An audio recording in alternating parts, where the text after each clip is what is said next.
I've told you some scary statistics, but now let me kind of give you where the breakthroughs are coming through, right? So with this kind of knowledge, what can we do with cancers? Not just breast cancers, but in general. Number one, we know that if you boost your immune system with foods, with exercise, diet, lifestyle, you're going to actually make your immune defenses a lot stronger to patrol your body to wipe out those microscopic cancers. That's why healthy diet and lifestyle lowers the risk of cancer. That's why eating the right foods that boost your immunity can substantially lower your risk of cancer as well.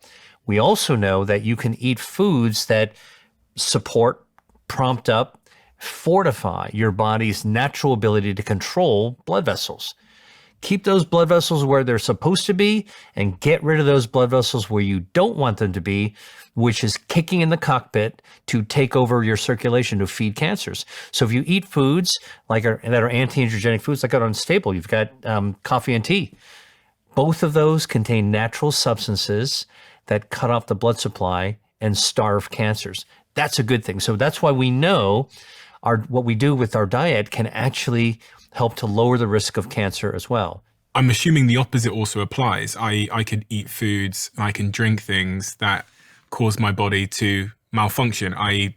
makes the blood vessels unregulated, and starts to feed the cancer, right? Yeah, absolutely. So let's talk a little bit about that. So, okay. So I told you the body's hardwired with these defenses, shields up, right? That's what we want to do. Because shields are already normally up, you want to raise them higher. But what about, and this is a brilliant question you're asking, a very probing question. What are the things that take your shields down, right? What are the things that turn off the smoke alarm in your house, that unlock the doors? Can I take a guess? Is it this? Okay. Now, I know the answer that you're setting this conversation up for, which is a burger with meat. Is that actually disease causing? And I would tell you that yes and no. A burger is something that many people enjoy eating, and I would say eating meat, eating burgers, even eating ultra processed foods once in a while is not going to harm you if your health defenses are naturally strong. But if you make it a habit, a regular habit of eating this at the expense of eating healthier foods, more plant-based foods, less processed foods, okay, you are actually going to tip your odds where the diseases are more likely to get you. What that means is that overeating fast foods like burgers will actually contribute to taking your health defenses down, shields down. So what are those things then that bring the shields down? You were saying... Okay, excess sodium, too much salt, which can be present in a lot of restaurant foods. People eat out a lot, go to restaurants all the time. You ever go to the back of a kitchen of a restaurant to see how they're seasoning their food? Patrons love salty food. It makes food taste really great. Our brains respond very well to salty food. That high sodium levels actually speeds up, accelerates our cellular aging. So we actually age faster, but it also is a huge wear and tear on our health defenses, specifically our circulation. Our blood vessels, our angiogenesis system is taken down by excess salt. Okay, I've got a question here. Obviously, there's a big movement at the moment around hydration and electrolytes. And these electrolytes have magnesium, potassium, they have sodium in them. Yeah. So a lot of people are now taking electrolytes to hydrate themselves. Is there a risk here? So the great news is that the healthy body has got its own titration system for electrolytes. If you drink a electrolyte fortified beverage, your body's going to take everything it needs and it's going to pee out the rest. You're going to eliminate through your urine. All right. However, sodium is one of those electrolytes is present. Like you're not drinking electrolyte fluid all day long, but sodium, you're eating it in almost every food that you actually have, except perhaps dessert, but maybe even then. And so this is one of the things that we realize is sodium is a high risk for hypertension, high blood pressure, inflammation of the lining of your circulation, and that sets up for a lot of badness downstream when it comes to your health, and it takes down your circulation health defenses that we talked about. High blood sugar can also do the same thing. So if you're eating an excess of added sugar, we all have heard by now. Glucose spikes and glucose crashes. I don't actually use those words, by the way. I don't like to actually cast our body's metabolism in terms of spikes and crashes. I think those are fear words. They get attention. They do make you pay attention to it. But in fact, really, the healthy body sort of has, smooth ups and smooth downs. They're gentle slopes up and down of our blood sugar, and that's completely fine. All right. And it should be like that. However, if you have an uphill climb of your blood glucose and it continues to stay up, that can actually happen if you're eating too much added sugar. Okay. Added sugar, ultra processed foods. What happens is that your blood sugars, your intake of the sugar, glucose, rises up, up, up, up, up.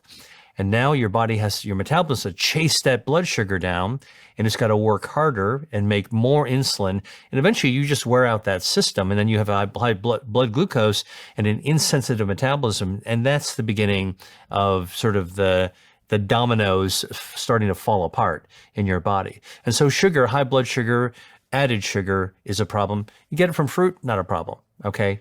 No one's going to be eating a crazy amount of fruit. This is why extremes aren't good. Diversity, switch it out.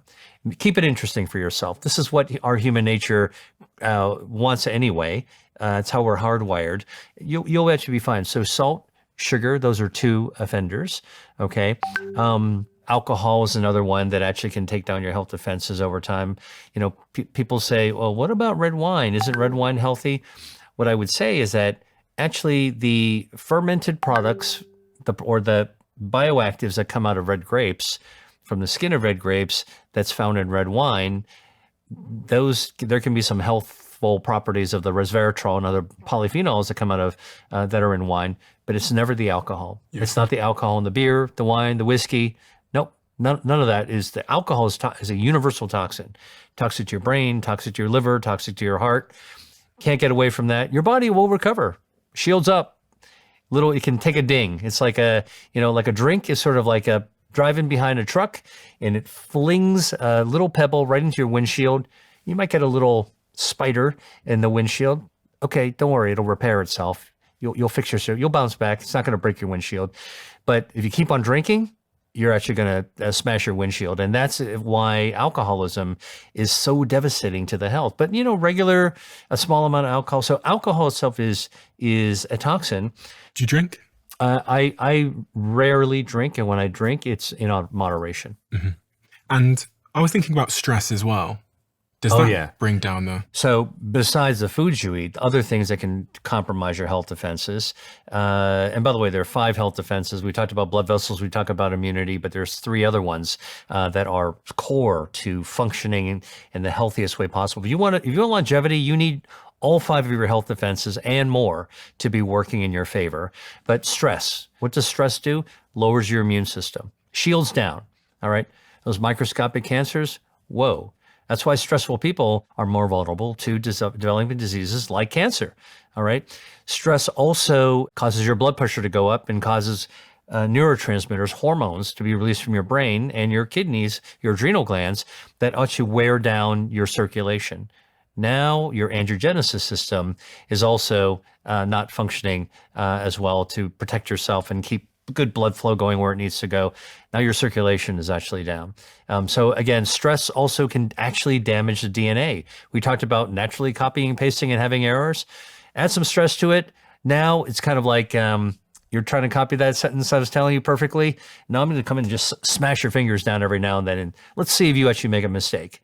You will. All right. Stress will actually do that. It's devastating to have so much stress continuously. Listen, by the way, I want to be really clear to anybody listening or watching this. A little stress is actually good for you. Like just being coddled all day long and living in a happy bubble. That's not good for our health either. We kind of get lackadaisical. We let our guard down.